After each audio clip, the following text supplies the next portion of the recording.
Roll for Crit is made possible thanks to the support of viewers like you and our patrons on our Patreon page. You can become a patron for just $1 a month at patreon.com/rollforcrit.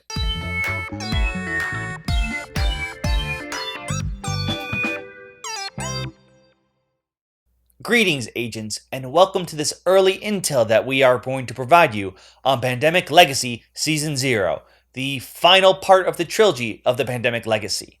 As you know, we are undercover as board game reviewers, and we had the chance to demo it online because of Gen Con being online as well. This is a prequel to Pandemic Legacy's Season 1 and 2, hence 0.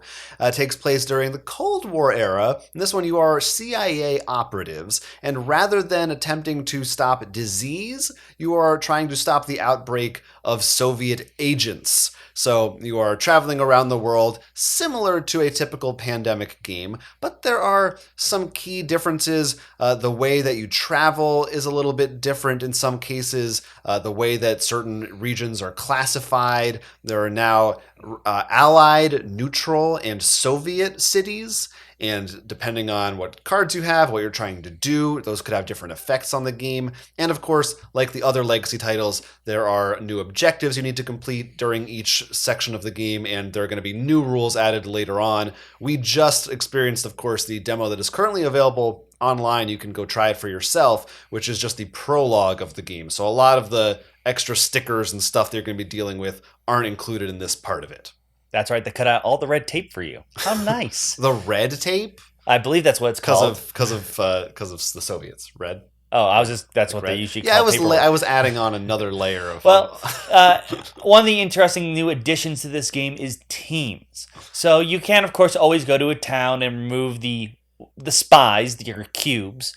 But in this version, you can now make teams. They are vans that you can have pretty much like almost NPCs to go around and will take care of spies in different towns. Now, they are expensive to make. You have to discard 5 card matching a region's affiliation.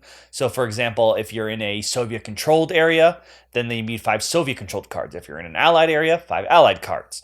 So there is a bit more than simply just the simple color matching as before from a region. There also can have an affiliation attached to them as well. Yeah, and those vans, those teams are useful because they will remove agents at the end of a turn just by hanging out in that city, but they have to be in a city that matches their affiliation. So you need to be smart about where you want to place them. You also need safe houses, and you need to build those first. Those are sort of like your, whatever the safe houses were called in the other pandemic Research games. centers. Research centers, yeah. And then, of course, they added different buildings and things.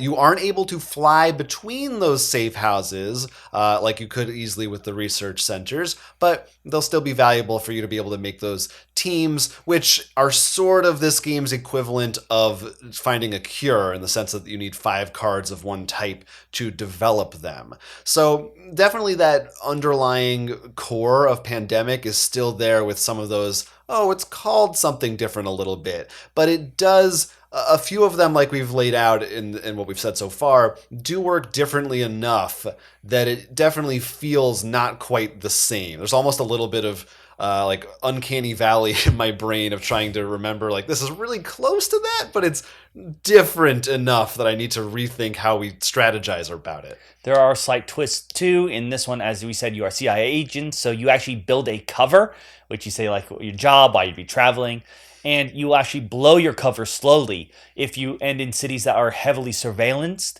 and safe houses can't protect you from that. Of course, there are other ways you may lose cover. Should you lose all your cover, you have to burn that identity, which I think was very a thematic idea. You will not be using those. You're using temporary covers in the demo version. So we are, for anyone who doesn't know, not huge fans of the Pandemic Legacy series, but fans in general of Pandemic. But we certainly aren't as enthusiastic about it as a lot of the board game community is.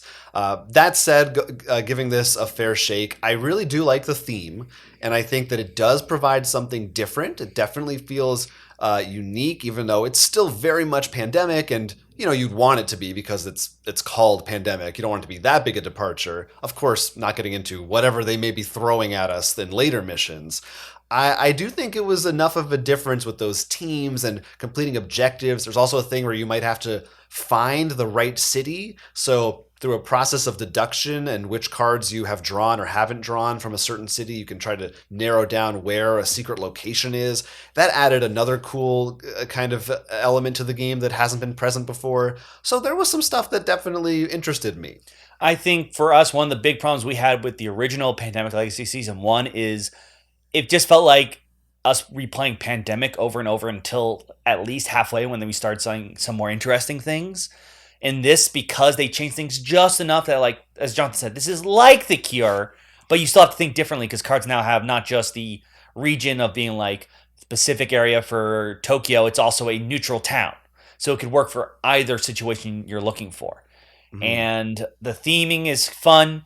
So I think this is probably maybe a better start if you're someone who's not like us, was maybe not as crazy about playing the Pandemic game. If you already played the core set a bunch, it's like just different enough. It's more like their spin-off series. I forget the world line. Yeah, it definitely does feel more akin to one of those spin-off titles. And again, we have just scratched the surface of this one, so who knows what's going to be coming throughout the rest of it. But for early impressions, I think it's very safe to say that if you like Pandemic Legacy, you will be very much on board for this one. From what we've seen, I don't think it does anything that rocks the boat too much, but it also doesn't stay too close. It seems like it is doing something a little different. So I'm optimistic that maybe this is one that will improve on some of the key areas that I thought were maybe lacking in the older ones. It is nice that as a prequel, you won't feel guilty if you're new to board gaming and you're like, you want to play some of the hottest things, but you haven't played seasons 1 and 2 yet. This is a perfect place to start. And I think because of the different theme, maybe you've already played a few games of regular Pandemic and you want to get into Legacy series, start with this one. It's $0. Yeah, and if you want to start with it, you can pre-order it right now at Z-Man's website, retail of $80, and 2 to 4 players, all that stuff. If you are interested in trying out the Legacy, whether you are new to it or you're ready for that final chapter. But talk to us in the comments because, again, we'll put a link in the description. You can, if you have Tabletop Simulator, you can experience this prologue for yourself, and we'd love to hear what you at home think about it and what your thoughts are, especially if you are maybe a bigger fan of the series than we are. Let us know. Until then, I'm Jonathan. I'm Will. This is Roll for Crit, but don't tell anyone. Support our Patreon, like this video, and subscribe to our channel so you don't miss a thing. Watch more of our content now to hold back Cthulhu's madness.